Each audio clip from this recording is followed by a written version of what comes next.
توبة نصوحا عسى ربكم أن يكفر عنكم سيئاتكم ويدخلكم جنات تجري من تحتها الأنهار يوم لا يخزي الله النبي والذين آمنوا معه نورهم يسعى بين أيديهم وبأيمانهم يقولون ربنا أتمم لنا نورنا واغفر لنا إنك على كل شيء قدير. وقال عز وجل كما ورد في سورة النور وتوبوا إلى الله جميعا أيها المؤمنون لعلكم تفلحون. وقال جل وعلا كما ورد في سورة الزمر قل يا عبادي الذين أسرفوا على أنفسهم لا تقنطوا من رحمة الله إن الله يغفر الذنوب جميعا صدق الله العظيم. رب اشرح لي صدري ويسر لي أمري واحلل عقدة من لساني يفقهوا قولي. اللهم ربنا ألهمنا رشدنا وأعذنا من شرور أنفسنا. اللهم أرنا الحق حقا وارزقنا اتباعه وأرنا الباطل باطلا وارزقنا اجتنابه. اللهم وفقنا أن نتوب إليك توبة نصوحا آمین یا رب العالمین. آپ میں سے بہت سے حضرات کے علم میں ہوگا اخباری اطلاع کی بنیاد پر کہ میری آج کی گفتگو کا موضوع ہے توبہ کی عظمت اور اس کی تاثیر. اس کا پس منظر یہ ہے کہ پچھلے کئی مہینوں سے میری تقریر جو ہے وہ جو اس وقت عالمگیر حالات ہیں اور جو امت کو خطرات درپیش ہیں اور اس کے ضمن میں جو پیشین گوئیاں احادیث نبویہ میں موجود ہیں، جو میں کم سے کم یوں سمجھیے کہ 25 برس سے بیان کرتا آ رہا ہوں، لیکن اب وہ چشم سر کے سامنے آ رہی ہیں. پہلے وہ صرف یہ کہ انسان کو علمی اعتبار سے معلوم تھی، اب وہ صورتحال آنکھوں کے سامنے ہے. تو اس پر چونکہ گفتگو ہوتی رہی، لیکن ہر مرتبہ گفتگو کا اختتام اس پر ہوا کہ اس کا علاج کیا ہے، بچنے کا راستہ کون سا ہے. تو عام طور پر ایک لفظ پر توبہ، البتہ اس میں انفرادی توبہ، اجتماعی توبہ. انفرادی توبہ سے انسان اپنے گناہوں کی سزا سے بچ جاتا ہے. آخرت میں اللہ تعالیٰ اسے اپنے عفو و درگزر کا، اپنی رحمت کا، اپنے فضل کا مستحق قرار دے دیتا ہے. لیکن دنیا میں قوم کی حالت نہیں بدلتی جب تک اجتماعی توبہ نہ ہو.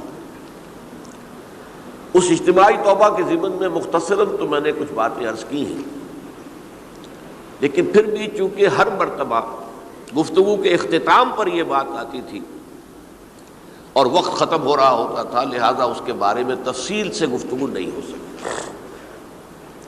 تو آج میں نے طے کیا کہ جو حالات ہیں وہ تو اب سامنے آ رہے ہیں. جو سلسلہ شروع ہو گیا ہے عراق میں، جس کے بارے میں شیرون صاحب یہ کہہ چکے ہیں کہ عنقریب عراق پر ہمارا قبضہ ہوگا، یعنی امریکہ کا نہیں، اسرائیل کا قبضہ ہوگا. اور یہ بات بھی اب سامنے آ چکی ہے کہ مڈل ایسٹ کا پورا نقشہ بدل دینے کا پروگرام ہے. یہ جو مڈل ایسٹ کے ممالک ہیں یہ کب وجود میں آئے تھے؟ پچھلی صدی، 20ویں صدی میں جو پہلی جنگ عظیم ہوئی، اس سے پہلے یہ پورا علاقہ سلطنت عثمانیہ میں تھا، خلافت عثمانیہ کے تحت. پورا شمالی افریقہ، پورا یہ مغربی ایشیا، حجاز سمیت سارا معاملہ ایک سلطنت، ایک ملک، خلافت کے تحت.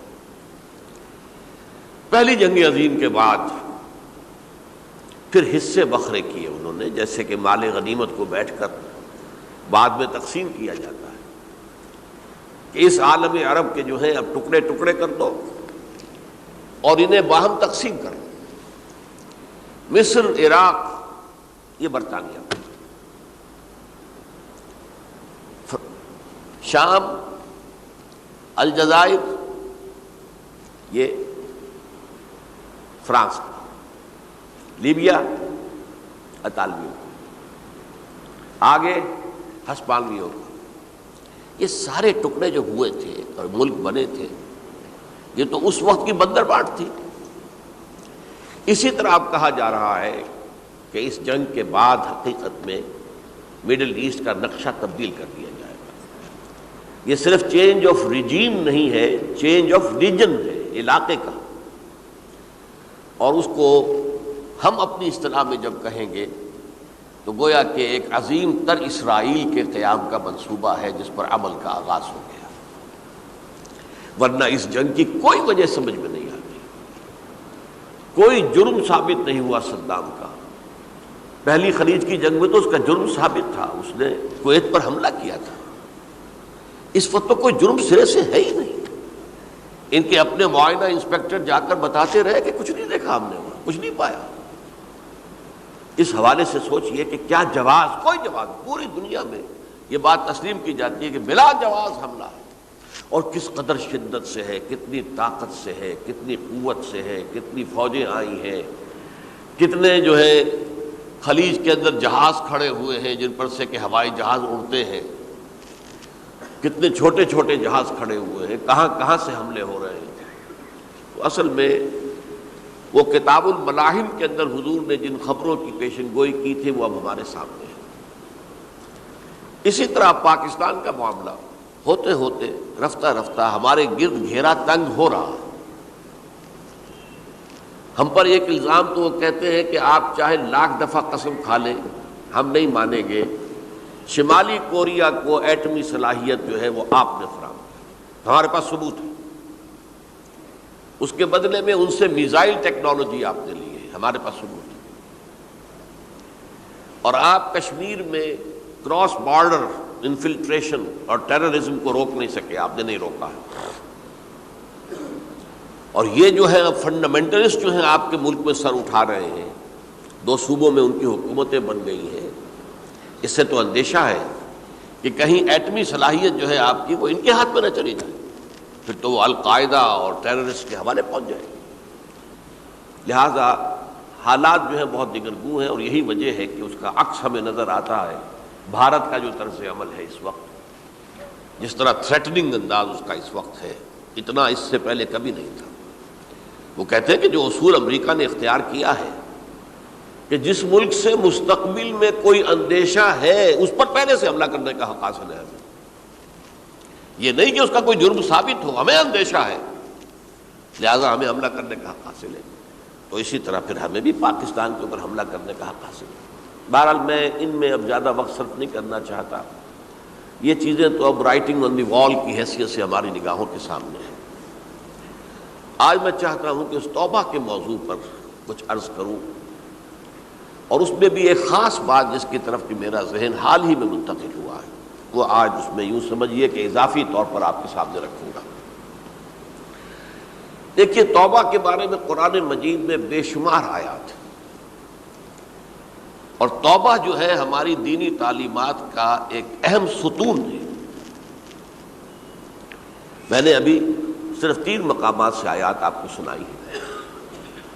یا ایھا الذین آمنوا توبوا الی اللہ توبۃ نصوحا، اہل ایمان اللہ کی جناب میں توبہ کرو خلوص کے ساتھ، اخلاص کے ساتھ۔ توبۃ النصوح، زبانی کلامی نہیں، توبہ کی تسبیح نہیں، بالفعل توبہ۔ عسیٰ ربکم ان یکفر عنکم سیئاتکم، امید ہے تمہارا رب تمہاری برائیوں کو تم سے دور کر دے گا۔ یہ توبہ کی تاثیر ہے۔ اگر آپ کے اخلاق اور کردار میں کوئی غلط شے شامل تھی، اللہ تعالیٰ آپ کے کردار کے دامن کو دھو دے گا، اور آپ کے اعمال نامے میں اگر دھبے لگے ہوئے تھے تو اللہ تعالیٰ ان دھبوں کو بھی دھو ڈالے گا۔ عسیٰ ربکم ان یکفر عنکم سیئاتکم ویدخلکم جنات تجری من تحتہا الانہار، اور تمہیں داخل کرے گا ان باغات میں جن کے دامن میں ندیاں بہتی ہوں گی۔ یوم لا یخزی اللہ النبی والذین آمنوا معہ، وہ دن جس دن اللہ تعالیٰ اپنے نبی کو رسوا نہیں کرے گا، معاذ اللہ ثم معاذ اللہ۔ اور نبی کے ساتھ ہی ان کو بھی کہ جو ان کے ساتھ ایمان لائے. نورہم یسعی بین ایدیہم و بایمانہم، ان کا نور ان کے سامنے طرف اور داہنی طرف دوڑتا ہوا ہوگا. نور ایمان قلب سے پھوٹ رہا ہوگا اور وہ سامنے روشنی ڈالے گا، اور نور اعمال صالحہ داہنے ہاتھ کی طرف سے چونکہ عمل کرتے ہیں نیک ہم، تو وہاں سے نور ظاہر ہوگا جو دنیا میں اعمال کی شکل میں کمایا گیا تھا. اور اس وقت یہ اہل ایمان کہتے ہوں گے یقولون ربنا اتمم لنا نورنا واغفر لنا، اے اللہ ہمارے نور کو کامل فرما دے. اس کا پس منظر یہ ہے کہ ظاہر بات ہے کہ ایمان کے درجات بھی بے شمار ہیں. کہاں ابو بکر صدیق کا ایمان، کہاں ایک عام صحابی کا ایمان، کہاں ہم جیسے غیر صحابہ عام مسلمانوں کا ایمان، کہ نسبت خاک رابع عالم پاک، اسی نسبت سے اس نور کی انٹینسٹی ہوگی. حضور نے فرمایا کچھ لوگوں کا نور تو اتنا ہوگا کہ وہ مدینے سے صنعاء تک اس کی روشنی پہنچ رہی ہوگی، یمن کے دارالحکومت تک. اور کچھ لوگوں کا نور اتنا ہوگا کہ صرف ان کے قدموں کے آگے روشنی ہو جائے گی، جیسے ٹارچ ہوتی ہے آپ کے ہاتھ میں. تو ظاہر بات ہے کہ اگر آپ کو رات کے وقت جنگل سے گزرنا ہو اور پگڈنڈی ہو کوئی اور اندھیری شب ہو، تو آپ کے لیے وہ ٹارچ بھی کس قدر بڑی غنیمت ہے کہ آدمی دیکھ لیتا ہے کہ سامنے سانپ ہے، کیا ہے، گڑھا ہے، کھائی ہے، کیا ہے.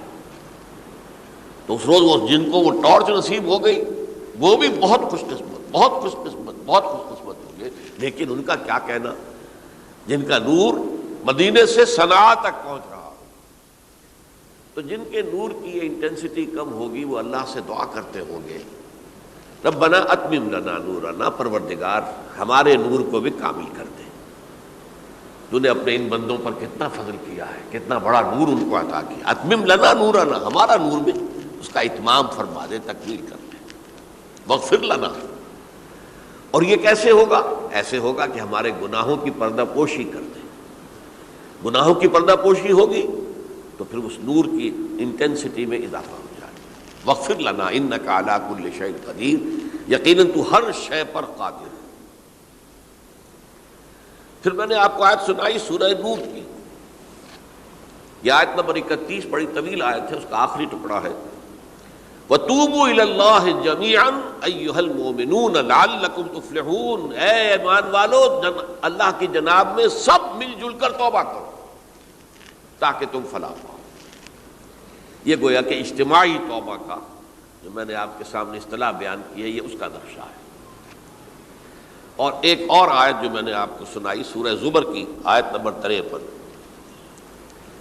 بعض لوگوں پر کچھ مایوسی طاری ہو جاتی ہے، ہم اتنے عرصے سے گناہ کرتے چلے آ رہے ہیں، کیسے معافی ہوگی، کیسے ممکن ہے، کیسے چھٹکارا ملے گا. ایسے لوگوں کے لیے ان کے اطمینان کے لیے، ان کی دلجوئی کے لیے، ان کی تسلی کے لیے یہ آیت عظیم ترین آیات میں سے قرآن مجید کی. قل یا عبادی الذین اسرفوا علی انفسہم، اے نبی کہہ دیجئے اے میرے وہ بندو جنہوں نے اپنی جانوں پر ظلم کیا ہے، ظلم اٹھایا ہے، زیادتی کی ہے. تم اگر گناہ کرتے رہے ہو تو اپنی جان پر ظلم کیا ہے، میرا تو کچھ نہیں بگاڑا. اللہ تو غنی ہے، اس کی تو سلطنت میں کوئی کمی نہیں آتی. ایک حدیث قدسی میں الفاظ آئے ہیں میرے بندو اگر تم سب کے سب اولکم و آخرکم و انسکم و جنکم، تمام انس و جن اور اولین سے لے کر آخرین تک کسی بدترین انسان جیسے فاسق و فاجر ہو جائیں، سب ابلیس بن جائیں، تب بھی میری سلطنت میں کوئی کمی نہیں ہوگی. اور اگر تم سب کے سب اولین و آخرین اور انس اور جن سب مل کر جو متقی ترین انسان ہو سکتا ہے ویسے بن جاؤ، ابو بکر صدیق بن جاؤ، تب بھی میری سلطنت میں کوئی اضافہ نہیں ہوگا. تو اللہ تعالیٰ کا تو کچھ بگڑتا نہیں ہے. انسان گناہ کرتا ہے تو اپنا نقصان کرتا ہے. قل یا عبادی الذین اسرفوا علی انفسہم، کہہ دیجئے اے نبی اے میرے وہ بندو جنہوں نے اپنی جانوں پر ظلم کیا ہے، ستم کیا ہے، ظلم اٹھایا ہے، لا تقنطوا من رحمت اللہ. میں آج بعض حدیثیں اس موضوع پر آپ کو سناؤں گا، عجیب چشم کشا حدیثیں ہیں میں نے چونکہ اس موضوع پر گفتگو کرنی تھی تو میں نے کچھ اس مرتبہ احادیث کا تفحص کیا، تو واقعہ یہ ہے کہ بعض احادیث پڑھ کر خود میری جو ہے میرے علم میں اضافہ ہوا، ادھر میری توجہ آج تک نہیں گئی تھی۔ لا تقنطوا من رحمت اللہ، اللہ کی رحمت سے مایوس مت ہو۔ ان اللہ یغفر الذنوب جميعا، اللہ تعالیٰ تمام کے تمام گناہ معاف کر دے گا۔ اللہ تعالیٰ کی قدرت ہے، اللہ کا اختیار ہے، اللہ کا فیصلہ ہے، لہذا مایوس نہ ہو، اصلاح کرو۔ احادیث تو میں بعد میں آپ کو سناؤں گا، اس سے پہلے اس کا فلسفہ سمجھ لیجئے اصل میں کیا ہے۔ دیکھیے، ایک ہے طبیعی اعمال، فزیکل، ان کا ہم دنیا میں اصول یہ دیکھتے ہیں کہ اس کے نتائج لازمی ہوتے ہیں اور ان سے چھٹکارا نہیں مل سکتا۔ آپ نے سنکھیا کھایا ہے تو مریں گے، چائے کھانے کے بعد آپ نے خودکشی کا ارادہ کیا، سنکھیا کھا لیا، اب چاہے آپ پر ندامت ہو، پشیمانی ہو، پریشانی ہو، توبہ کرے، آپ کو بچنے کا کوئی سوال نہیں، مرنا ہی مرنا۔ اتنا یہ کہ اللہ تعالیٰ جو ہے اپنی معجزانہ کسی قدرت سے اس عمل کا جو طبعی نتیجہ ہے اس کو نکلنے سے روک دے۔ آگ کی فطرت ہے کہ وہ جلاتی ہے، اللہ کے حکم کے تحت حضرت ابراہیم کو اس نے نہیں جلایا، یا نار کونی بردن وسلام علی ابراہیم۔ لیکن یہ ہمیشہ نہیں ہوتا، یہ تو ایک دفعہ ہو گیا بس۔ اللہ جب چاہے اب بھی کر سکتا ہے، لیکن یہ روز روز نہیں ہوتا۔ روز روز جو بھی فزیکل لاز ہیں وہ چل رہے ہیں، اگر وہ نہ چلے تو کوئی سائنس پاسبل ہی نہ ہو، کوئی ٹیکنالوجی ممکن ہی نہ ہو۔ یہ تو ان فزیکل کیمیکل لاز جو ہیں ان کا دوام ہے کہ جس کی وجہ سے یہ ساری سائنس اور ٹیکنالوجی اب کہاں سے کہاں پہنچ رہی ہے کہ عروج آدم خاکی سے انجم سہمے جاتے ہیں کہ یہ ٹوٹا ہوا تارا کہیں مہی کا عامل نہ بن جائے۔ تو یہ توبہ جو ہے فزیکل اعمال میں مفید نہیں ہے، چاہے آپ پر یہ احساس میں کیا کر بیٹھا، کیا میں نے کیا، کیوں میں نے کھا لیا یہ سنکھیا، تو اب اثر کرے گا۔ جو اخلاقی اعمال ہیں ان کا قانون یہ نہیں ہے۔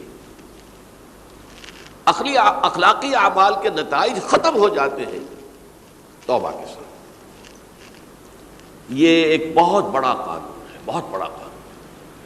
ایسا نہیں ہے کہ کسی گناہ سے انسان کی فطرت میں کوئی ایسی مستقل کجی واقع ہو جائے کہ جس کی اصلاح کی کوئی صورت ہی نہ ہو، یہ نہیں ہے۔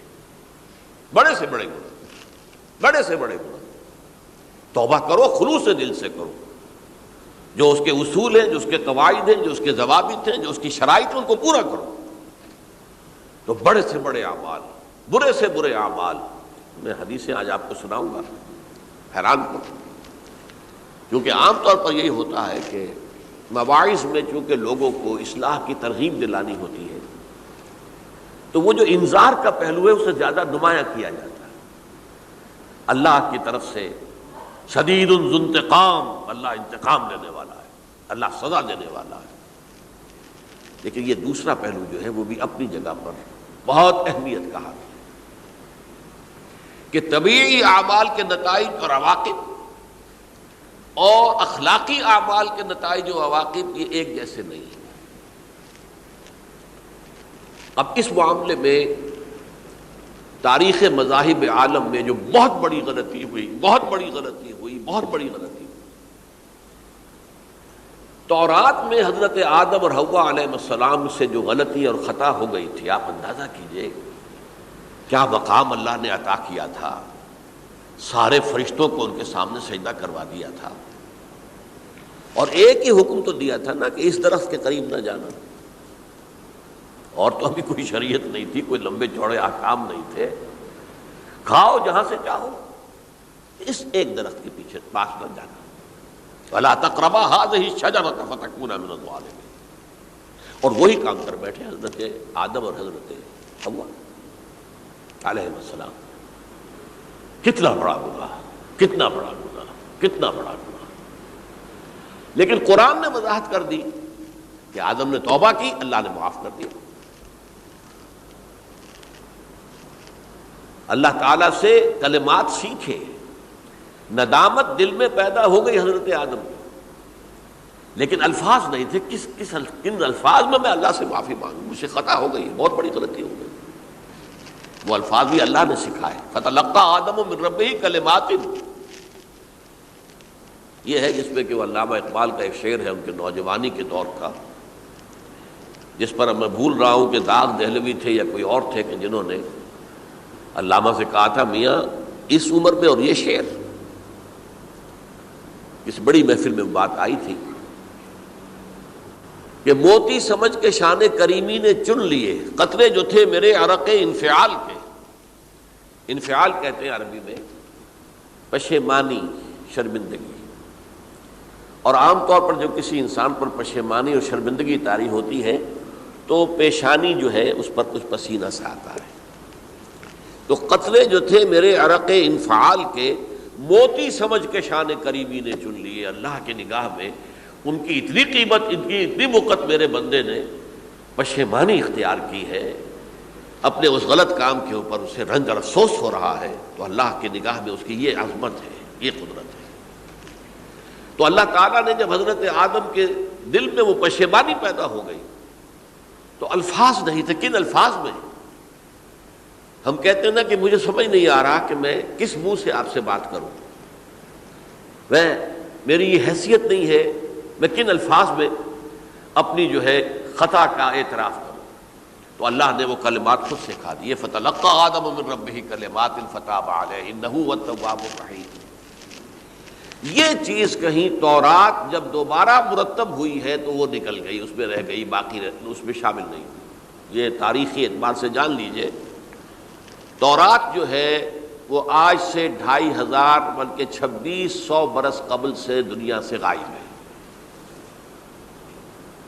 یہ تورات کا جو نسخہ تھا یروشلم میں 587 قبل مسیح میں جب نبوکدنضر نے، شاید آج کل آپ دیکھ رہے ہوں یہ عراق کی جنگ میں عراق کے جو خاص ڈویژنز ہیں عراقیوں کے، ریپبلکن گارڈز کے، ان میں سے ایک کا نام جو ہے وہ نبوکدنضر ڈویژن ہے، ایک کا حمورابی ڈویژن ہے۔ حمورابی جو ہے عراق کا بہت پرانا بادشاہ تھا اور تاریخ انسانی میں سب سے پہلا قانون اس نے مرتب کیا تھا، حمورابی۔ یہ بہت پرانی تہذیب ہے، دنیا کی غالباً سب سے زیادہ اینشنٹ تہذیب جو ہے وہ عراق کی ہے۔ حضرت ابراہیم یہی پیدا ہوئے شہر عور میں۔ تو نبوکدنضر نے جب تباہ کیا تھا یروشلم کو، 6 لاکھ آدمیوں کو قتل کیا اور 6 لاکھ کو قیدی بنا کر لے گیا بیبیلونیا، بابل کا لفظ بھی آج کل آ رہا ہے۔ کسی زمانے میں وہ عظیم شہر تھا دنیا کا، اب وہ معمولی سا شہر رہ گیا ہے، نئے شہر بڑھ گئے۔ تو اس وقت سے اس نے جب یروشلم میں جو ہیکل سلیمانی حضرت سلیمان کی بنائی ہوئی مسجد تھی اس کو جب گرایا ہے، اس کے بعد سے وہیں پر وہ نسخہ رکھا ہوا تھا تورات کا، پھر دنیا میں وہ نسخہ اب نہیں ہے۔ یہودیوں کا کہنا ہے کہ موجود ہے مسجد اقصیٰ کے نیچے، وہ جب اس نے گرایا تھا تو جو نیچے تہخانے تھے وہ نہیں گرے تھے، وہ محفوظ رہتے، اوپر ملبہ آ گیا، اور وہیں پر وہ تورات اور وہ تابوت سکینہ جس میں حضرت موسیٰ کا عصا بھی رکھا ہوا ہے اور بہت سے وہ من اور سلوہ کے بھی کچھ نمونے رکھے ہوئے ہیں، وہ تابوت سکینہ اس کا قرآن مجید میں سورہ بقرہ میں ذکر ہے، وہ بھی موجود ہے، اور جو ربائی وہاں اس وقت تھے ان کے علماء، ان کی لاشیں بھی وہاں پڑی ہوئی ہیں۔ وہ جب ہم کھدائی کریں گے تو دنیا میں سامنے آ جائے گی۔ لیکن بہرحال اس وقت جو مجھے کہنا تھا وہ یہ کہ چونکہ اصل تورات اس وقت گم ہو گئی، 150 سال کے بعد اسے پھر یادداشتوں سے کچھ مرتب کیا گیا تو اس میں غلطیاں پیدا ہو گئی۔ اب انسانی یادداشت کا معاملہ آ گیا نا، انہی میں سے ایک بڑی غلطی یہ ہوئی، اومیشن یہ ہوئی کہ حضرت آدم نے جو توبہ کی اور اللہ نے قبول فرما لیا، اس کا ذکر اس میں نہیں ہے۔ اس سے نتیجہ عیسائیوں نے کیا اختیار کیا کہ وہ اوریجنل سن کہتے ہیں اسے، وہ جو ابتدائی گناہ تھا عظیم جو ہمارے جد امجد آدم سے سرزد ہوا تھا، اس گناہ کا اثر جو بھی بچہ نسل آدم میں پیدا ہوتا ہے وہ لے کر آتا ہے۔ یہ زمین و آسمان کا فرق ہے۔ اسلام کے نزدیک ہر بچہ جو پیدا ہوتا ہے وہ معصوم ہے، بلکہ مسلم ہے۔ کل مولود یولد علی الفطرہ، جو بھی بچہ پیدا ہوتا ہے وہ فطرت اسلام پر پیدا ہوتا ہے۔ فَأَبَوَاهُ يُهَوِّدَانِهِ أَوْ يُمَجِّسَانِهِ أَوْ يُنَصِّرَانِهِ، یہ تو والدین ہیں اس کے جو اسے مجوسی یا عیسائی یا یہودی بنا لیتے ہیں، ورنہ وہ تو مسلمان ہوتا ہے، فطرت کی کلین سلیٹ لے کر آتا ہے۔ عیسائیت کہتی ہے کہ ہر انسان جو پیدا ہوتا ہے بنیادی طور پر گناہگار ہے، اپنے جد امجد کے گناہ کا بوجھ لے کر آ رہا ہے۔ اب اس کا علاج انہوں نے پھر کیا تجویز کیا، یہ ہے کہ ایک غلطی پر دوسری غلطی اور دوسری پر تیسری غلطی، خشت اول چون حد معمار کج، تاثریہ بھی رود دیوار کج۔ اب اللہ نے جب دیکھا اب تو ہر بندہ جو ہے آدم کی اولاد کا بنیادی طور پر پیدائشی طور پر گناہ گار ہے، تو اب کیا کیا جائے؟ تو اللہ نے اپنا اکلوتا بیٹا، صلبی بیٹا مسیح یسوع اسے زمین پر بھیجا۔ یہ الفاظ میرے ہیں کہ اسے قربانی کا بکرا بنا کر اور ان سب کی طرف سے قبول کر لیا، گناہ گاروں کی طرف سے، کہ ان کے گناہ کا کفارہ ہو جائے گا جو عیسیٰ کو مان لے۔ یہ عقیدہ ہے عیسائیت کا۔ جڑ کیا ہے کہ گناہ ہو گیا تو گناہ کا اثر تو رہے گا۔ قرآن ہی کہتا نہیں، اللہ دھو دیتا ہے، تمہاری سیرت و کردار کے اوپر بھی جو داغ ہیں دھل جائیں گے، اور تمہارے نامہ اعمال میں جو دھبے ہیں وہ بھی دھل جائیں گے۔ توبہ کرو، توبوا الی اللہ توبۃ نصوحا، کرو وہ توبہ کے جو بالکل خلوص دل کے ساتھ۔ اب میں ذرا آپ کو کچھ احادیث سنانا چاہتا ہوں۔ ایک طرح کا یہ تبشیر کا پہلو ہے آج ہماری گفتگو میں کہ جو نمایاں ہوگا۔ یہ بعض احادیث تو چھوٹی چھوٹی ہیں اور یہ بہت مرتبہ میری گفتگو میں آ چکی ہیں، صرف اس وقت حوالہ دے کر گزر جاؤں گا۔ یہ ترمذی اور ابن ماجہ میں حضرت انس ابن مالک رضی اللہ تعالی عنہ سے روایت ہے، حضور نے فرمایا کل بنی آدم خطاؤون وخیر الخطائین التوابون، تمام بنی آدم خطا کار ہیں، خطا کار بھی نہیں، بہت خطا کار ہیں، بہت خطا کار ہیں، لیکن ان خطا کاروں میں بہتر لوگ وہ ہیں کہ جو خوب توبہ کرتے ہیں، غلطی ہو گئی توبہ کر لو۔ اور ایک اور حدیث میں آپ کو بتاؤں گا کہ یہ نہیں ہے کہ پھر کبھی وہ غلطی نہ ہو، اس وقت آپ یہ لگا لیں اپنے اوپر یہ کام میں نے نہیں کرنا، اور ایک دفعہ وہ کام چھوڑ دیں تو توبہ ہو گئی۔ پھر اگر کچھ عرصے کے بعد پھر کہیں آپ جذبات کی رو میں بہہ گئے، پھر کہیں کوئی برے اثرات جو ہے وہ پڑے، پھر غلطی، کوئی بات نہیں، پھر توبہ کرو، پھر ہو گیا پھر توبہ کرو۔ تواب اسی لیے کہا بار بار بار بار بار بار توبہ کرنے والے۔ تو کل بنی آدم خطاؤون وخیر الخطائین التوابون۔ دوسری حدیث یہ بھی ابن ماجہ اور بہقی میں ہے، حضرت عبداللہ ابن مسعود رضی اللہ تعالی عنہ، التائب من الذنب کمن لا ذنب له، گناہ سے توبہ کرنے والا ایسے ہے جیسے اس نے کبھی گناہ کیا ہی نہیں۔ دھل جاتی ہے، تختی دھل گئی، بچے نے تختی لکھی تھی اس کو دھو دیا، ختم ہو گئی۔ ایک حدیث تو پڑھ کر میں بھی چونکا، یہ اصل میں اسلوب ہے بیان کا، بتانے کے لیے کہ تمہارے دلوں کے اندر مایوسی کا غلبہ نہ ہو جائے۔ مایوس اصل میں جو ہے مایوسی یہ ابلیسیت ہے، نوٹ کر لیجئے اس کو۔ مایوسی ابلیسیت کی کا عکس ہے۔ مبلس کہتے کسے جو مایوس ہو گیا؟ ابلیس سب سے بڑھ کر مایوس جو ہے وہ ابلیس ہے۔ اسے معلوم ہے میرا چھٹکارا تو نہیں ہے، لہذا میں جتنوں کو اپنے ساتھ لے کر جہنم میں جھونک دوں یہی میری کمائی ہے، میں نے تو بچنا نہیں۔ تو ابلیس کہتی ہے اس کو جو انتہائی مایوس، مبلس، جو رحمت خدا بندی سے مایوس ہو چکا۔ اب اس کو دور کرنے کے لیے حدیث سنیے، اور یہ حدیث مسلم شریف کی ہے، صحیحین کے اندر، حضرت ابو ہریرہ سے۔ حضور فرماتے ہیں والذی نفسی بیدہ،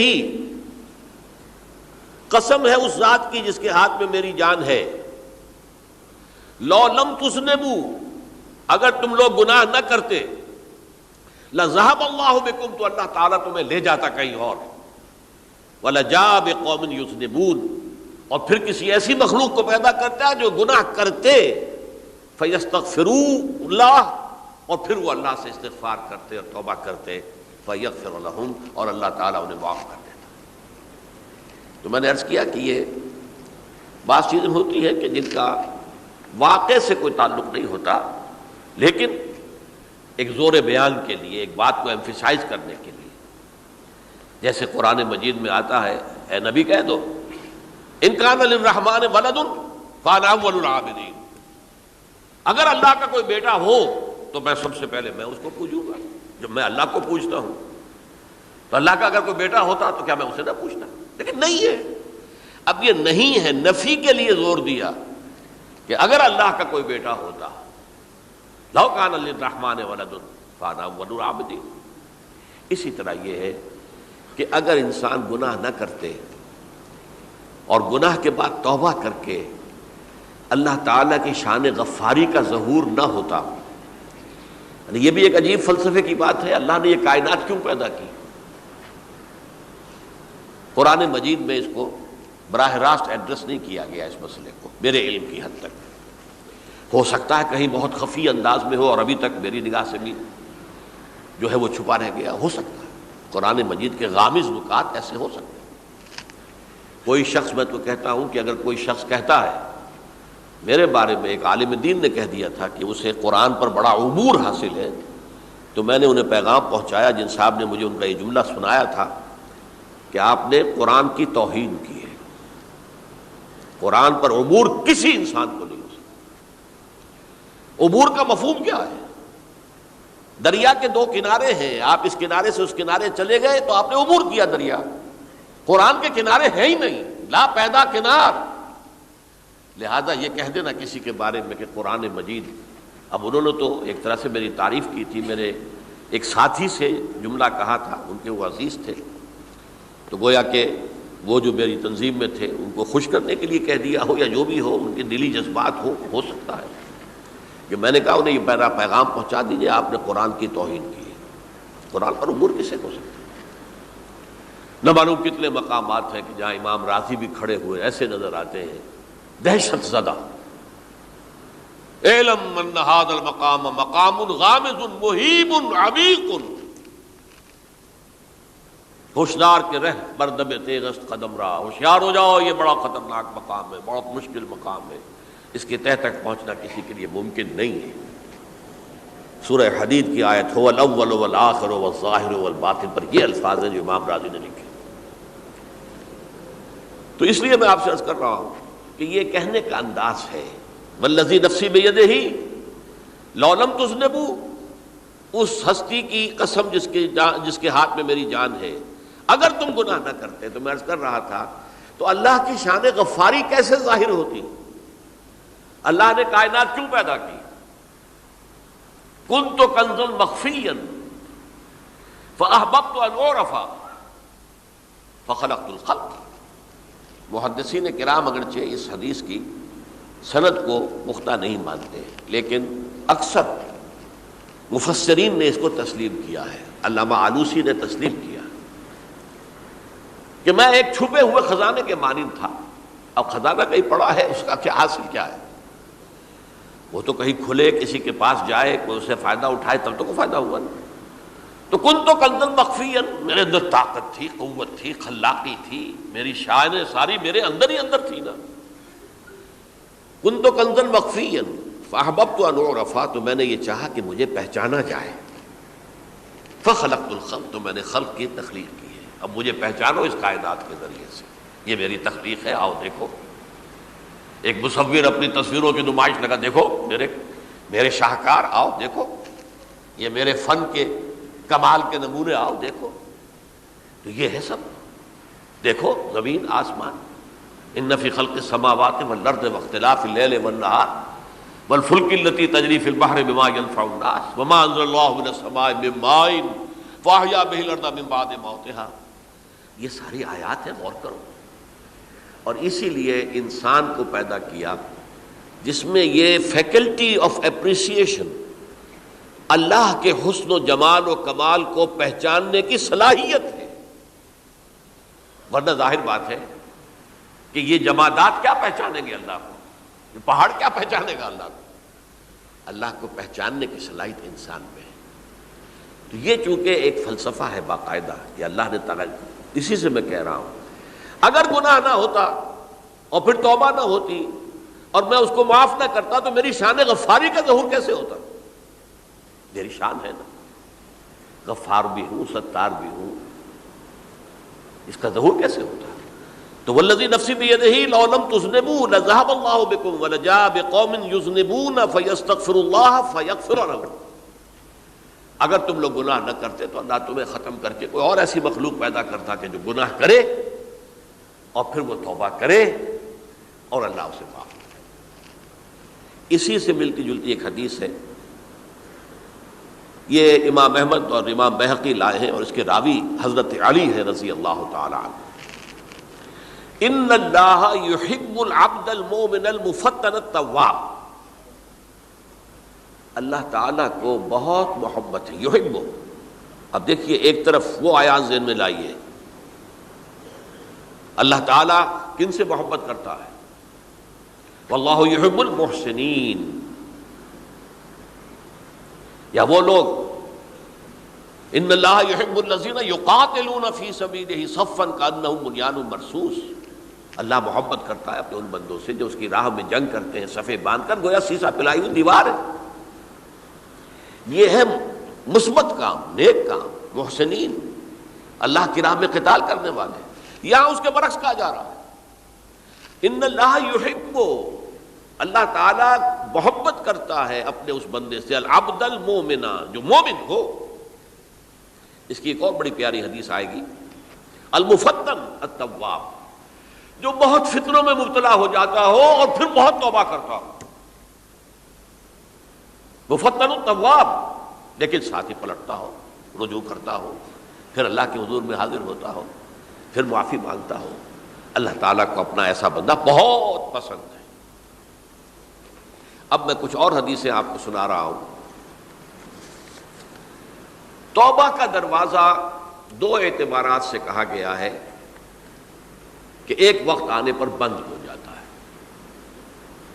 ایک حدیث کے تو الفاظ میں نوٹ کر کے نہیں لایا ہوں کہ اللہ تعالیٰ نے توبہ کا ایک دروازہ اتنا چوڑا کھلا رکھا ہوا ہے کہ جس کو عبور کرنا جو ہے وہ سال ہا سال میں ممکن ہو، اور یہ بند نہیں ہوتا جب تک کہ سورج مغرب سے طلوع نہ ہو جائے. یہ قیامت کی جو آخری، قریب قیامت کی جو آخری نشانیاں ہیں ان میں سے وہی حدیث میں آپ کو سنا رہا ہوں. عن ابی ہریرہ رضی اللہ تعالی عنہ، اور یہ مسلم شریف کی روایت ہے، من تاب قبل ان تطلع الشمس من مغربها تاب اللہ علیہ. سورج کے مغرب سے طلوع ہونے سے قبل تک جو لوگ توبہ کریں گے اللہ تعالیٰ ان کی توبہ قبول کر لے گا.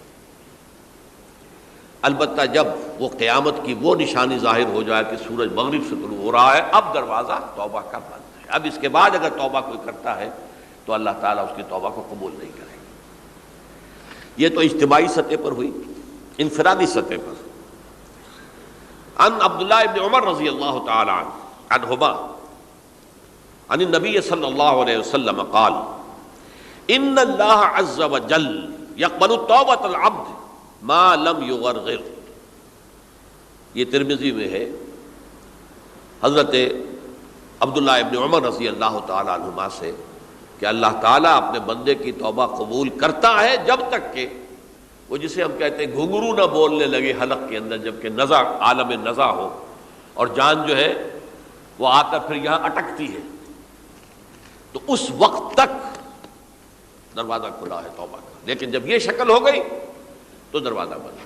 یہ انفرادی سطح پر ہو گیا. جب آپ کے موت کے آثار اتنے واضح ہو گئے کہ اب جا رہے ہیں، اب توبہ کریں گے تو توبہ قبول نہیں ہوگی. اجتماعی سطح پر جب قیامت جو ہے اس کی وہ گھڑی آ گئی کہ سورج مغرب سے طلوع ہو گیا، اب توبہ کا دروازہ بند.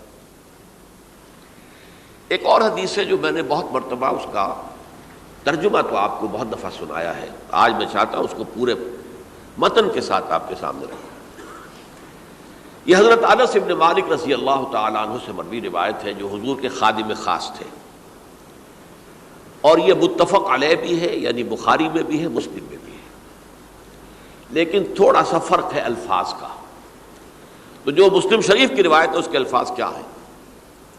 للہ اشد فرحا بتوبۃ عبدہ حین یتوب الیہ، جان لو اللہ تعالیٰ کو زیادہ خوشی ہوتی ہے اپنے کسی گناہ گار بندے کی توبہ سے جب کہ وہ توبہ کرتا ہے۔ کس سے زیادہ ہوتی ہے؟ اب اس کی ایک تمثیل دی، من احدکم، ایک ایسے شخص سے بھی زیادہ بڑھ کر خوشی ہوتی ہے، کان علی راحلتہ بارض الفلات، کہ جو بہت ہی دور دراز کے اور سنسان علاقے میں سفر کر رہا تھا،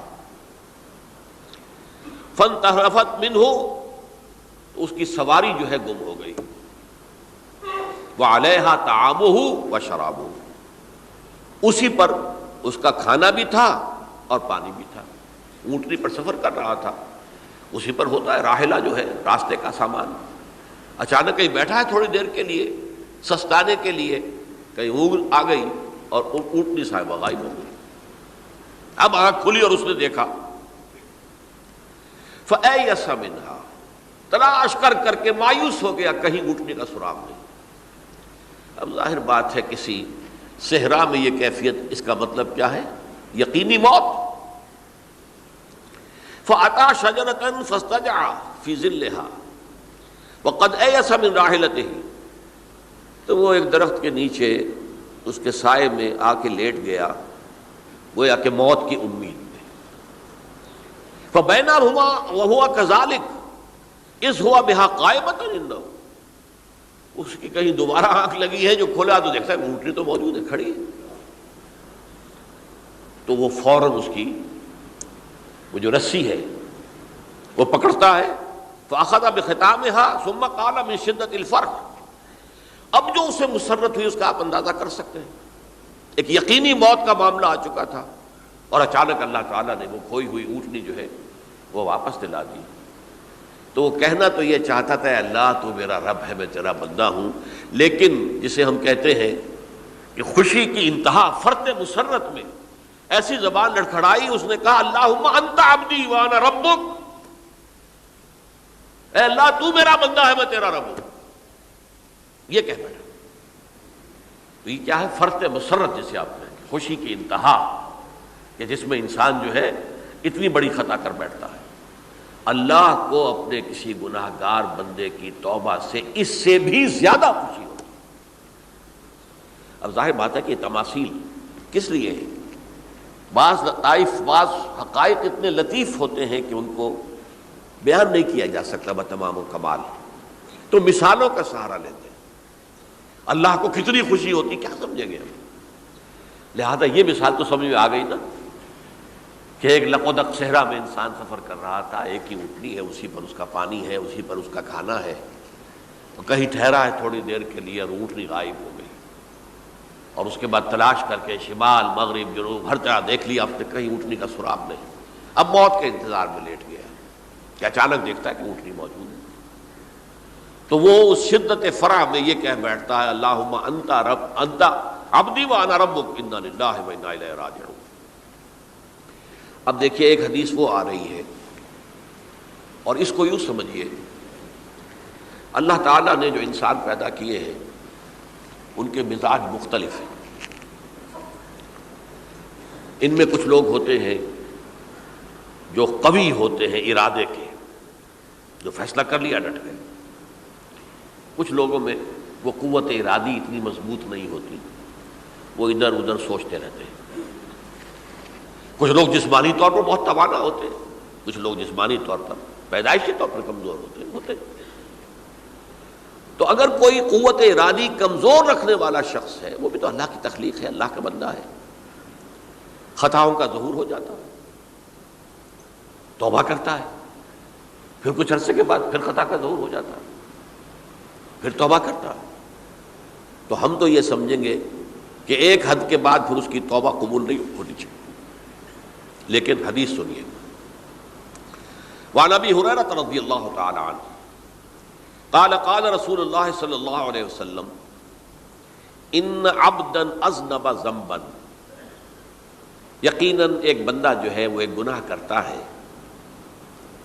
فقال، پھر وہ کہتا ہے رب اے میرے پروردگار اذنبت فاغفر لی، مجھ سے گناہ ہو گیا ہے، مجھے معاف فرما دے۔ فقال ربہ، تو پروردگار یہ کہتا ہے اعلم عبدی ان لہ ربا یغفر الذنب ویأخذ بہ،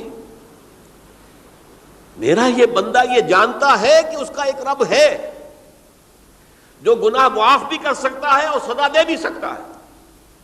کیا معنی ہوئے؟ گناہ اس نے کیا ہے لیکن جانتا ہے اللہ کو کہ وہ معاف بھی فرما سکتا ہے، تبھی تو وہ اللہ سے معافی کی درخواست کر رہا ہے۔ اس کے اس جاننے کی بنیاد پر، اس کے اس علم کی بنیاد پر، اس کے اس ایمان کی بنیاد پر فرمایا غفرت لعبدی، میں نے اپنے بندے کو معاف کر دیا۔ ثم مکث ما شاء اللہ، پھر وقت گزرا جتنا کہ اللہ نے چاہا۔ ثم اذنب ذنبا، پھر اس سے گناہ ہو گئے۔ فقال رب اذنبت ذنبا فاغفر، پھر کہتا ہے پروردگار مجھ سے گناہ ہو گیا، پھر مجھے معاف فرما دے۔ فقال ربہ، اللہ فرماتا ہے عالم عبدی ان لہ ربا یغفر الذنب ویأخذ بہ، میرا بندہ ہے نا جو جانتا ہے کہ اس کا ایک رب ہے، ایمان باللہ اس کے اندر ہے، تبھی تو پکار رہا ہے، اور یہ بھی جانتا ہے کہ وہ گناہ معاف بھی کر سکتا ہے اور چاہے تو پکڑ بھی سکتا ہے، سزا بھی دے سکتا ہے۔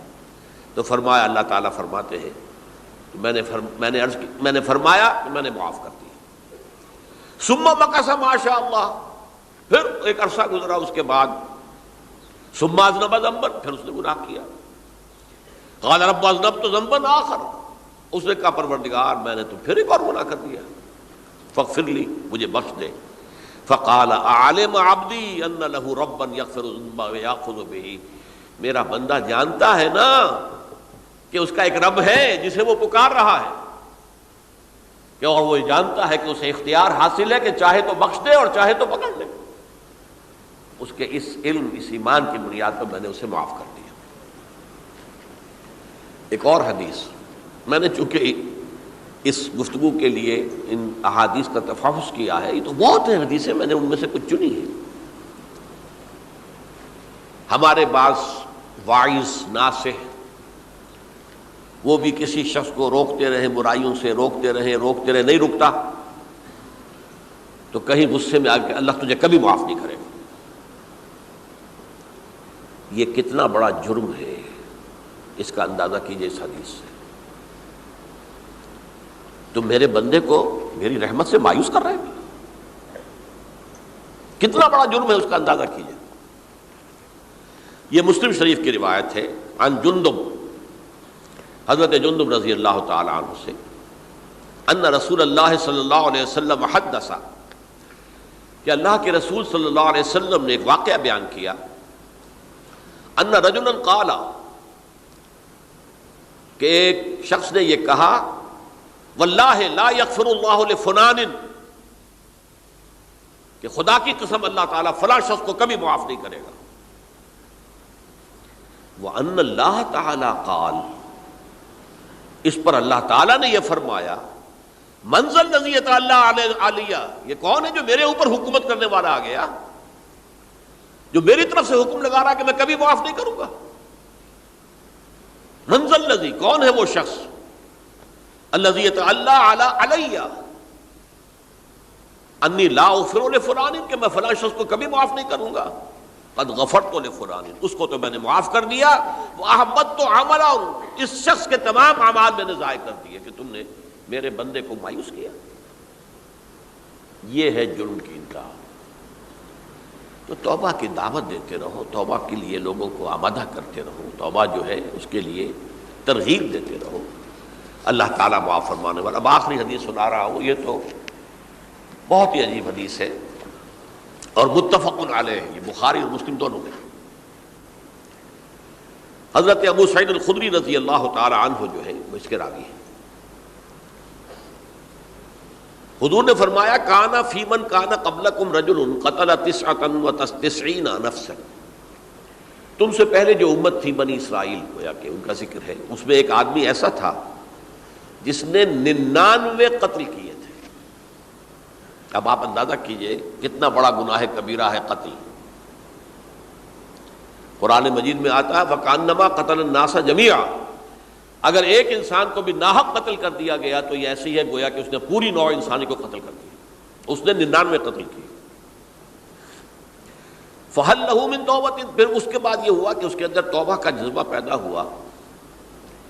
فَسَأَلَ عَنْ أَعْلَمِ أَهْلِ الْأَرْضِ. تو اس نے پھر سوال کیا، لوگوں سے پوچھا کہ زمین میں رہنے والوں میں کون سب سے بڑا عالم ہے. فَدُلَّ عَلَى رَاهِبٍ. تو اسے بتایا گیا فلاں راہب فلاں جگہ پر ہے، وہ بہت نیک ہے، بڑا عالم ہے. فَأَتَاهُ. وہ اس کے پاس آیا. فَقَالَ أَنَّهُ قَتَلَ 99 نَفْسًا فَهَلْ لَهُ مِن تَوْبَةٍ. انہوں نے کہا دیکھیے راہب صاحب، میں نے 99 انسان قتل کیے، اب مجھے یہ بتائیے کہ میرے لیے توبہ کا کوئی امکان ہے؟ فقال لا. اس نے کہا نہیں. فقتلہ. اس نے اس کو بھی قتل کر دیا. فکمل بہ 100. اپنی سینچری مکمل کر لی، مطلب 99 کے بعد ایک کی کسر تھی، اس کو بھی قتل کیا، 100 پورے کر لیے. ثم سأل عن عالم اہل الارض. پھر اس نے پوچھا کوئی اور، کوئی بڑے عالم انسان ہو. فدل علی رجل عالم. پھر اس کی رہنمائی کی گئی ایک بڑے عالم شخص کی طرف. فقال انه قتل 100 نفس. تو اس نے وہاں جا کر کہا کہ میں 100 انسان ہلاک کر چکا ہوں، قتل کر چکا ہوں. فهل له من توبہ. میرے لیے توبہ کا کوئی امکان ہے؟ فقال نعم. اس نے کہا کیوں نہیں، 100 قتل کیے تب بھی کیا ہے، توبہ کا راستہ دروازہ کھلا ہوا ہے. ما لم یغرغر. جب تک کہ وہ گھنگرو نہیں بج رہا اس وقت تک تمہارے توبہ کا دروازہ کھلا ہوا ہے. فرمایا نعم. ومن یحول بینہ وبین التوبہ. تمہاری توبہ کے درمیان اور تمہارے درمیان کون حائل ہو سکتا ہے؟ توبہ کا دروازہ کھلا ہے. لیکن ساتھ ہی کہا انطلق الی ارض کذا و کذا. اب تم ایسے کرو، جہاں تم رہتے ہو وہاں نہ جاؤ واپس، وہاں کا ماحول اچھا نہیں ہے، معاشرہ اچھا نہیں ہے، ہو سکتا ہے کہ تم توبہ پر قائم نہ رہ سکو. تم فلاں جگہ چلے جاؤ، وہاں اچھے لوگ آباد ہیں، ان میں جا کر رہو. فإن بها أناسا يعبدون اللہ تعالی. وہاں ایسے لوگ آباد ہیں جو اللہ کی بندگی کرتے ہیں. فاعبد اللہ معہم. تو تم ان کے ساتھ مل کر اللہ کی بندگی اور پرستش کرو. ولا ترجع الی ارضک. اپنی زمین کی طرف، اپنے وطن میں واپس مت جاؤ. فإنها ارض سوء. وہ بری جگہ ہے. فانطلقا. تو وہ چل پڑا، ہجرت کر رہا ہے، اس جگہ جا رہا ہے جہاں کا راہب نے بتایا تھا. حتی اذا نصف الطریق. جب آدھا راستہ اس نے پورا کر لیا، اتاہ الموت. موت آ گئی. فاختصمت فیہ ملائکۃ الرحمت و ملائکۃ العذاب. اب وہ جہنم کے فرشتے بھی آ گئے اس کی جان قبض کرنے کو، اور جنت کے بھی آ گئے. فقالت ملائکۃ الرحمہ. رحمت والے جو فرشتے ہیں جنت والے، انہوں نے کہا جا تائبا مقبلا بقلبہ للہ تعالی. یہ شخص توبہ کر کے اللہ تعالیٰ کی طرف ہجرت کر رہا تھا، اس لیے اس کی نیت کی بنیاد پر اب یہ جنتی ہے، لہذا اس کی روح ہم قبض کریں گے.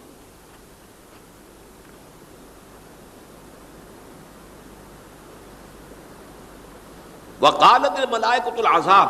اور وہ جو عذاب والے فرشتے ہیں وہ کہیں گے انہ لم یعمل خیرا قط. اس نے توبہ کے بعد کوئی نیک عمل تو کیا ہی نہیں، تو کس بنیاد پر اس کو تم جنت میں لے جاؤ گے؟ اس کو تو دوزخ میں جانا چاہیے. فاتاہ ملک فی صورت آدمی. تو ان کے پاس اللہ نے ایک اور فرشتے کو بھیج دیا، آدمی انسانی شکل کے اندر. فجعلوہ بینہم. تو ان فرشتوں نے کہا بھائی ہمارا فیصلہ کرا دو، اس کی روح ہم لینا چاہتے ہیں یا ہم لینا چاہتے ہیں. انہیں حکم بنا لیا. فقال قیسوا ما بین الارضین فإلی ایتہما کان اقرب. کہ تم فاصلہ ناپ لو، جہاں سے وہ چلا ہے اور جہاں جا رہا تھا اور یہاں اس کی موت ہو رہی ہے، تو کون سا فاصلہ زیادہ ہے. جب ناپا گیا، بلکہ ایک حدیث میں آتا ہے کہ اس پر اللہ نے زمین کو جو ہے حکم دے دیا، ایک طرف والی زمین تو سکڑ جا، دوسری والی جو ہے تو پھیل جا، تاکہ وہ جو جدھر جو جا رہا تھا وہ زیادہ قریب ہو جائے بنسبت اس کے کہ جہاں سے وہ چلا تھا. تو اس فیصلے پر پھر جو فرشتے تھے، جو کہ رحمت کے فرشتے تھے، وہ اس بندے کو لے گئے جنت کے اندر۔ یہ ہے توبہ کی عظمت اور اس کی تاثیر۔ اب آئیے اجتماعی توبہ کا طریقہ کار جو میں نے بہرحال بیان کیا ہے۔ پہلے افراد توبہ کریں اور صحیح توبہ کریں۔ صحیح توبہ کیا ہے؟ ہماری زندگیوں میں کوئی حرام شے ہے فوراً نکال باہر، ہماری معاشرت میں اور اس معاشرے میں رہتے ہوئے جو قانون ہے جس کے ہم پابند ہیں، ہم کسی زانی کو رجم نہیں کر سکتے، ناممکن ہے، یہ تو قانون ہی بنے گا تب ہوگا نہیں۔ ہم کسی چور کا ہاتھ نہیں کاٹ سکتے، تو قانون بنے گا تو ہوگا۔ تو ہم جن چیزوں پر عمل نہیں کر سکتے قانوناً، ان کے علاوہ باقی پوری شریعت جس پر عمل کیا جا سکتا اس پر عمل پیرا ہونا ہے۔ سود میں بند نہیں کر سکتا، بینکوں کو میں آگ نہیں لگا سکتا، اور بینکوں کو آگ لگا دیں گے تب بھی سود تو ختم نہیں ہوگا، لیکن یہ تو کر سکتا ہوں نا کہ براہ راست سود میں ملوث نہ ہوں، سود پر قرضہ لے کر اپنا کاروبار نہ چمکاؤں، نہ بڑھاؤں، سود پر قرضہ لے کر اپنے مکان نہ اونچا کروں، یہ تو کر سکتا ہوں۔ تو کم سے کم جو ڈائریکٹ کسی نے قانون نہیں بنایا کہ لازم ہے آپ پر کہ آپ سودی قرضہ لیں اور اپنی بلڈنگ عالی شان بنا لیں، کسی نے نہیں کی۔ یہ اگر کر رہے ہیں تو آپ مجرم ہیں۔ آپ کے معاشرے میں کوئی قانون نہیں بنا کہ پردہ ختم، برقع حرام، مصر یہ ترکی میں تو کر دیا گیا تھا، برقع حرام، وہاں تو سر کو اوپر جو ہے ڈھانپنا جو ہے، سکارف لینا بھی ممنوع ہے، یہاں تو نہیں ہے۔ پھر یہاں جنہوں نے چھوڑا ہے مجرم خود ہے۔ یہاں تو اللہ کا شکر ہے کوئی ایسا مصطفیٰ کمال پیدا آج تک نہیں ہوا ہے کہ جس نے ان چیزوں کا حکم دیا۔ ہاں ترغیب ہے، ذرائع ابلاغ کے ذریعے سے، فحاشی ہے، عریانی ہے، لیکن چوز آپ خود کرتے ہیں، فیصلے کا اختیار آپ کا اپنا ہے۔ تو جن چیزوں کے اندر بھی گناہ سے بچنے کا امکان ہے اس کو عملاً ترک کیا جائے، اور نمبر 2 عزم مصمم کر لیا جائے کہ اللہ اب بقیہ زندگی جتنی بھی ہے اس میں اپنی توانائیاں، اپنی قوتیں، اپنی صلاحیتیں صرف کروں گا تیرے دین کی تبلیغ اور تیرے دین کے قائم کرنے کی جد و جہد۔ عزم مصمم۔ یہ لوگ اگر 14 کروڑ میں 14 لاکھ بھی ہو جائیں، بہرحال 2-4 کی توبہ کرنے سے ملک کی قسمت نہیں بدلتی۔ معتدل تعداد کے اندر جو ہے یہ لوگ اگر ایسے ہو جائیں اور پھر یہ کہ وہ مل کر اگر زور لگائیں تو واقعتاً اس ملک کے اندر شریعت اسلامی کا نفاذ ہو سکتا ہے، اللہ کا نظام قائم کیا جا سکتا ہے۔ یہ ملک بنایا اسی لیے گیا تھا۔ تو یہ توبہ کا جو ہے اجتماعی توبہ کا یہ پوری تفصیل تو میں بارہا بیان کر چکا ہوں۔ آج جو میں نے کہا تھا کہ ایک بات کی طرف میرا ذہن حالیہ منتقل ہوا ہے، اس سے پہلے نہیں ہوا۔ یہ توبہ کرنے والے لوگ جب تک 14 لاکھ نہیں ہیں، 1400 ہی ہوں، لیکن یہ اگر دعا کریں گے اللہ تعالیٰ کے خلوص کے ساتھ تو ان کی دعا قبول ہوگی۔ دعا بہت بڑی شے ہے، الدعاء مخ العبادہ۔ ٹھیک ہے، بڑا لمبا راستہ لگتا ہے یہ کہ 14 لاکھ انسان توبہ کرے، یا 2 لاکھ یا 3 لاکھ انسان توبہ کریں، صحیح معنی میں توبہ کریں، اور پھر وہ جمع ہو، ایک طاقت بنے، تن من دھن لگانے کے لیے، جانے دینے کے لیے تیار ہو جائیں۔ تو لگتا ہے یہ کہ کافی لمبا ہے کہ دراز و دور دیدم رہو رسم پارسائی، یہ تو بڑا لمبا راستہ ہے۔ اسی سے لوگ کہتے ہیں کہ پھر کیا حل ہوا؟ یہ تو حل جو ہے تو کوئی عملی حل تو نہیں ہوا۔ اس میں میرا ذہن منتقل ہوا ہے دعا، اجیب دعوت الداعی اذا دعان امن یجیب المضطر اذا دعاہ۔ بھلا وہ کون ہے جو کسی مضطر کسے کہتے ہیں؟ ایک شخص نہایت پریشان حال ہو گیا ہو، نہایت پریشان حال، اور میں اللہ کو پکارے، پروردگار تو میری دستگیری فرما۔ اللہ کسی اور طرف مجھے کوئی توقع نہیں رہی، کوئی نہیں رہا جس سے مجھے کوئی امید ہو۔ یہ مضطر اضطرار کی حالت میں آ کر جب بالکل بے چین ہو کر اللہ کو پکارتا ہے تو اللہ اس کی دعا قبول کرتا ہے، اور دعا کی حد یہاں تک بھی آتے ہیں الفاظ کہ لا یرد البلاء قضاء الا بالدعاء. تقدیر الہی کو بھی اس لیے دو حصوں میں تقسیم کیا گیا. تقدیر مبرم، ایک تو اللہ کا وہ فیصلہ ہے جو ٹل نہیں سکتا کسی صورت میں.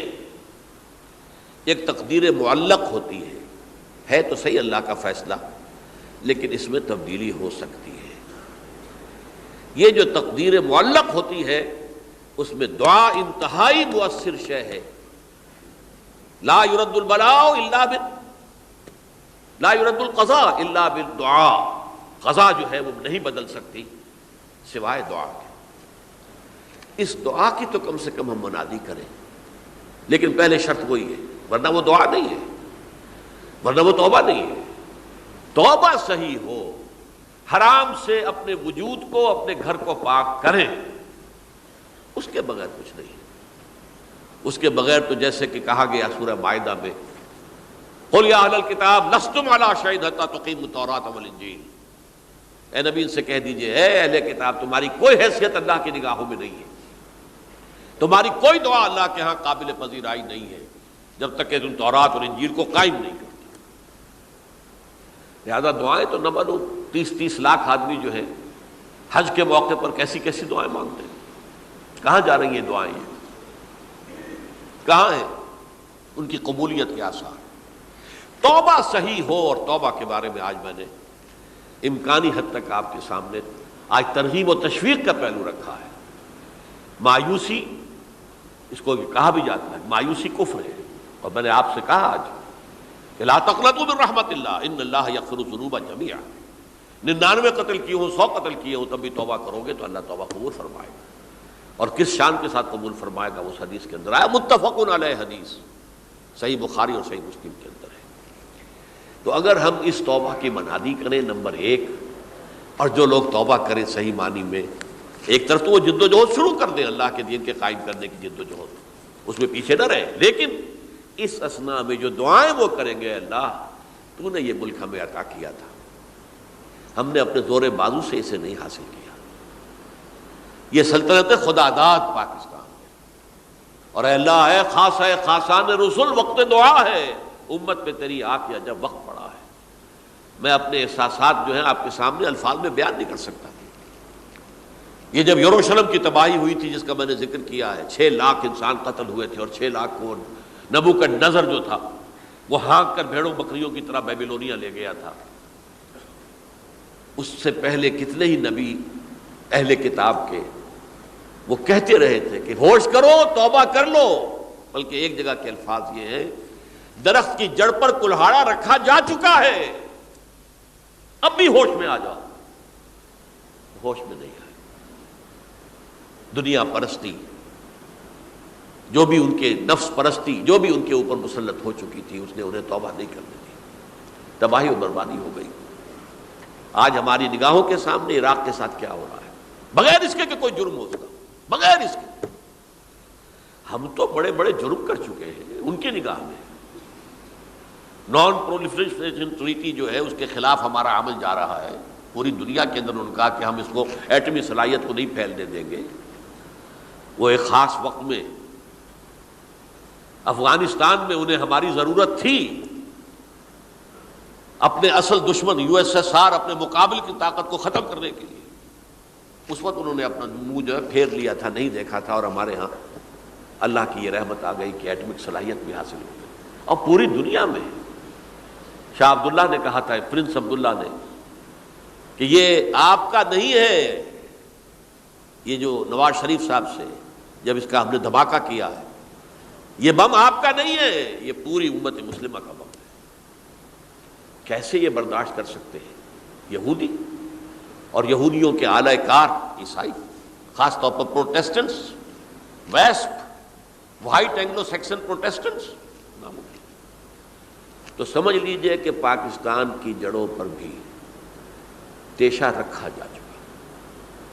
یہ میرے احساسات کی اس سے کم میں تعبیر ہو نہیں سکتی، لیکن اب بھی امکان ہے، اب بھی امکان ہے، اب بھی امکان ہے.